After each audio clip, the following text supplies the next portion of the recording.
I'm very sure that you guys are familiar with, and if you're not, then go look at the Instagram that will be at the end and the bottom of this interview, and I'm 100% sure that you will recognize. I'm going to let him do a little bit of introducing. Great. I go by NB, NBG Effects, NB Productions, one half of B Royal Clothing. Yeah, a lot. Try to keep my hands busy doing everything, and yeah, that's for the most part. Got it. So he did a very generous and modest introduction, okay? So if you've seen Spoiled Milk flyers, there's like a little logo on the bottom right.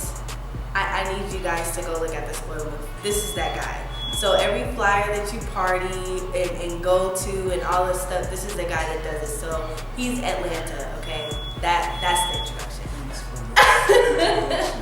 All right, so how did you get started in your profession? Realistically, I draw by nature. So, the artistic stuff's happened when I came out, so to speak. Got it. Realistically, I used to paint on t-shirts back in '04, and that kind of got me going. I had my own little clothing. I was an AD Customs back then. I used to go to the radio station, Hot 107.9, E-Tunes, J-Mix, dropped them some stuff out, get shouted out. That kind of built relations because I was also producing back then, the whole Crank That era back then. But I didn't have any of those, I was saying. Franchise Boys era or whatever. But, and I was, t-shirts kind of got me in the game because it was more like, oh, here's a shirt by the way I produce. Check these tracks out. The graphics came as soon as I graduated high school, started dabbling with Photoshop and Illustrator. Got enrolled in the Art Institute in 2005. Stayed there for 3 years and dropped out because it was too slow for me. And in reality, I found myself being held back by school hours. Going to Art Institute, I know I visited there and they were saying, oh, we help you get a job afterwards. And they, of course, are supposed to hype their school up, but how do they help? While you're in school, I know that we talked before all this and it was just slow paced. Like, do they just teach you the basics there? I'm gonna be honest. They do. You can go into Art Institute with some kind of mind frame of what you want to do. They do teach you like the general basics. This is Illustrator, this is Photoshop, this is how you do this. But it will help if you had some kind of creative spark or some type of pre-training before you actually went to school. I know a lot of people that got internships with Coca-Cola. There was a lot of little things like they posted stuff on the bulletins when you're in, you snatch it, try to get your interview, all that good stuff. But the people who make it the most at the Art Institute are usually the gamers, interactive gaming, culinary, of course. Because everything else you just kind of get stuck in the whole, let me intern and can we get paid? Right. I don't want to do free work forever. You know what I'm saying? So it's like, yo. But that's just corporate America, period. Like, hey, let's get all the guys in their creative minds, make us millions. And by the way, thanks for your credit. Here's a credit. For your no money, but here's your credit. So it's not just doing flyers. You've done. Flyers is the bottom of the barrel. I'm just gonna be honest. Like the club flyers, it's all cool, but I've done, like I said, inauguration programs, billboards for the mayors, billboards for Ciroc, Chevy, like a lot of stuff. Wow. And So I'm going to be a graphic designer, guys. No more urban hype. I'm going to be a graphic designer, so you guys can see all that stuff. But anyways. Graphic designing, like, a lot of folks really don't understand the concept of it. Like, you can't do anything without a vision. I can tell you about a product, but until you see something, You don't. Right. It's just a thought. Right. You know what I'm saying? Exactly. So advertisement, it all you still have to have graphics for it. Coca-Cola ads. You remember Coca-Cola logo because it had graphics. Right. And graphics control the world. I mean, I agree. What really prompted the transition from production to graphics? I kind of always had them both going at the same time because it was like, hey, let me do your mixtape. As far as production goes, oh yeah, by the way, I can do the cover too. My friend, he can take the pictures for you, and you got your whole one-stop shop. Oh, if you need an outfit, we can do it. You know what I'm saying? So it was kind of that's really where it started because you know I kept them on the same scale, but the graphics are taking off because of course more people in Atlanta alone.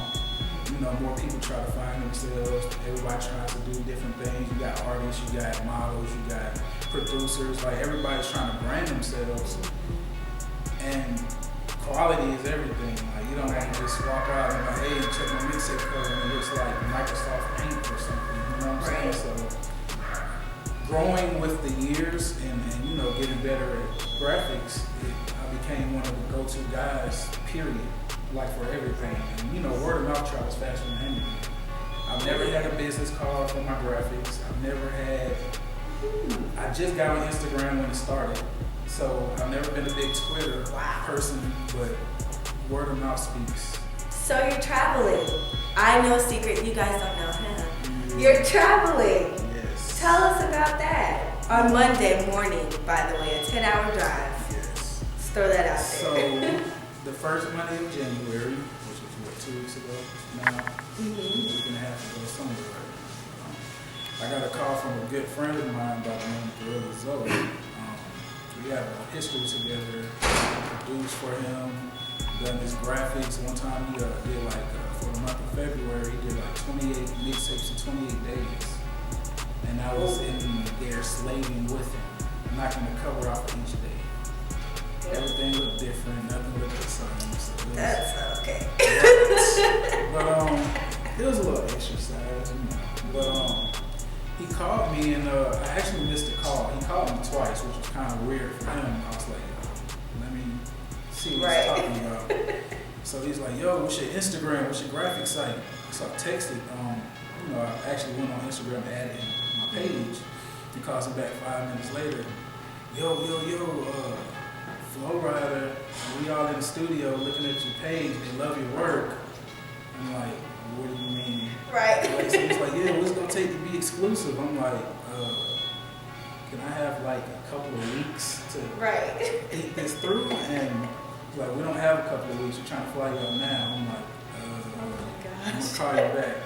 So I sat down with my wife. We was talking, and it was like, she's super homey and very family orientated. I am too, but you know, as a man, you kind of gotta provide. So the fact that she said this is what we need to be doing made my decision clear. No thoughts, no, hey, what about? It was all clear. So I called him back. He was like, yeah, I'm trying to book your flight now. I'm like, okay. First time flying. By the way, I was so anti-planes that I just don't get the concept of a big something ton thing in the air. But I got on that plane. They flew us out that Wednesday, so they only gave us a day to throw a little duffel bags together. But we hopped on the plane, arrived in Miami, got picked up, went to the studio. This was history. Got to work, so yeah, it's a life change. You know, the saying is your life can change overnight. It's true, but I mean, you still got to put in the work so it can change overnight. So how long have you been doing this? Since 05, realistically. Yes. That's a short amount of time for you to be where you are now. Yeah, You put in some overnight work. Until I found the balance. I was putting 24-hour days in, and I was like, no, this is not good for me. So that's like your full-time job. Right, yes. I got a long way to go, y'all. Or just part-time. But so I'm gonna jump off topic, and I'm really been staring at your hat, clothes, everything, and then when I met you, you had it on, and I'm like, I was sitting at work for 3 hours on the phone looking at all this stuff, and I saw Marilyn Monroe. So definitely tell us about your clothing line. B Royal Clothing, product placements. That's that graphic design. It started last year actually. This is the thing. B Royal Clothing is my new clothing line. It's my baby. I had one in stores actually called Bad Taste. It was in Balboa, Attach, and it was in like 4 different malls. Perimeter Mall, South DeKalb, Cumberland, and Stoners. I've never been in Balboa. It's definitely a nice spot. You know, little boutique style, big store. So. But back to the movie. Right. It started with my friend and very close friend by the name of Majestic. He goes by Majestic Images, Majestic Gold. But Pause. Are you serious? yes, that's other half of me. Oh goodness, y'all are really a lot bigger than I. Oh my god. Okay, go ahead. It was kind of meant to be because I had a background in fashion and I always liked individual style in a sense. So I believe that it's our kind of our mission statement that everybody's a king or queen in their own right. So I kind of like the Bad Taste stuff is cool because you can wear it with sneakers and this and that, but I need a more prestigious look, more grown up. So we always came about it. And started with the Pharaoh head and ended up with a whole lot of other stuff. So it's slowly growing. We have an online website. It's doing really well right now. So. Okay. Well, I did see the online because I said I love Marilyn Monroe, and I was scrolling through all the pictures, and then I saw the Pharaoh head and fell in love. So I was like, I might have to ask about this clothing line. Yeah, it's of course everything is from all the designs besides the Marilyn Monroe, like the Pharaoh head and the Nefertiti. It was all hand drawn first by me, and then translated into Photoshop. So it's all original, basically. So you can't go find the same Pharaoh head in the store or something like that. You drew that Pharaoh head. Yes. All right, so guys, I'm going to be a graphic designer and an artist, and I'm going to produce. What else? Oh, and then I'm going to travel. So right now, about to be doing all this stuff. But yeah, I'm excited. I'm really starstruck now because I've seen that Majestic everywhere. Don't be. But thank you so much for coming out. I know you have a lot to do, so I'm gonna let you go. But I do appreciate you coming and sitting down with little old me. And one day I hope you keep me on my talk show when I'm famous and stuff. I definitely will. I hope that's very soon.